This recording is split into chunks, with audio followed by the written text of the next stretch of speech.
아가서 2장 1절에서 여성은 자신을 사론의 수서나 골짜기의 백합화라고 노래합니다. 사론은 이스라엘에 있는 욥바에서 갈멜살에 이르는 평원 지대를 뜻하는데 사론이라는 말 자체가 평지라는 뜻을 가지고 있습니다.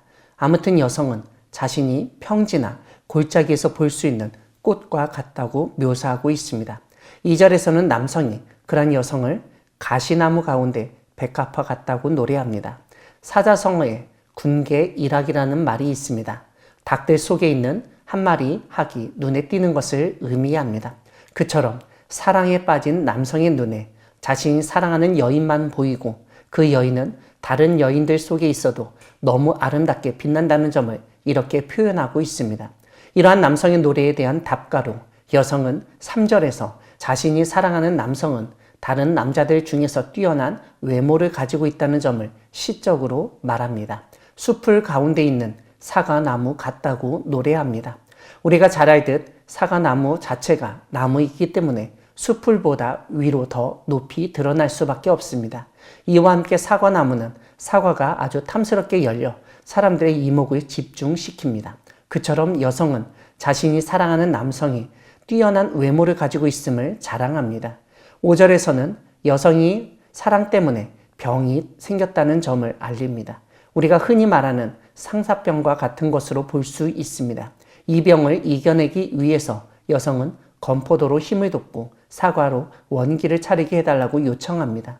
6절을 보면 상사병이 든 여성은 자신이 사랑하는 남성이 팔베개를 하고 안아주었다고 자랑합니다. 이렇게 사랑하는 남성과 함께 누워서 쉬며 잠을 자고 있는 여성은 7절에서 예루살렘 딸들에게 자신과 남성을 흔들지 말고 깨우지 말라고 노래합니다. 9절에서 여성은 자신이 사랑하는 자가 노루와 같고 어린 사슴과 같다고 노래합니다. 노루와 사슴은 집 안에서 기를 수 없는 동물로 확 트인 넓은 들과 산에서 뛰노는 동물입니다.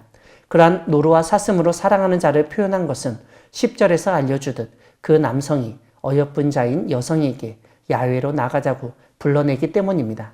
이렇게 밖으로 불러낸 이유는 겨울도 지나고 비도 그쳤고 지면에는 꽃이 피고 새가 노래할 때가 되었기 때문입니다. 13절을 보면 무화과 나무에는 푸른 열매가 익었고 포도나무는 꽃을 피워 향기를 내고 있다고 알려줍니다.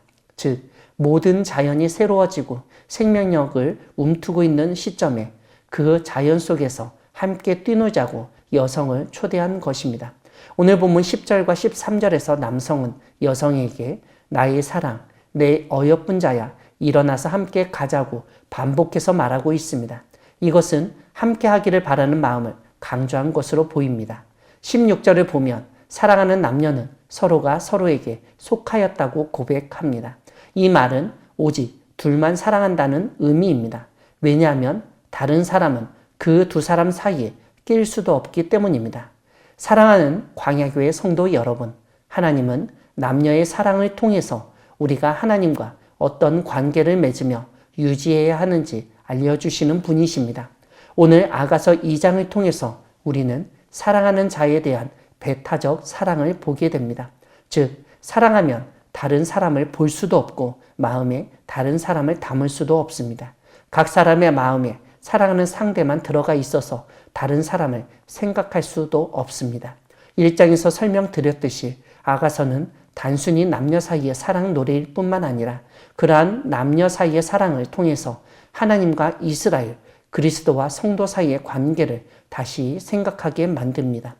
그러므로 우리가 하나님, 예수님을 사랑한다면 하나님과 예수님 외에 다른 것을 사랑해서는 안 되고 사랑할 수도 없습니다.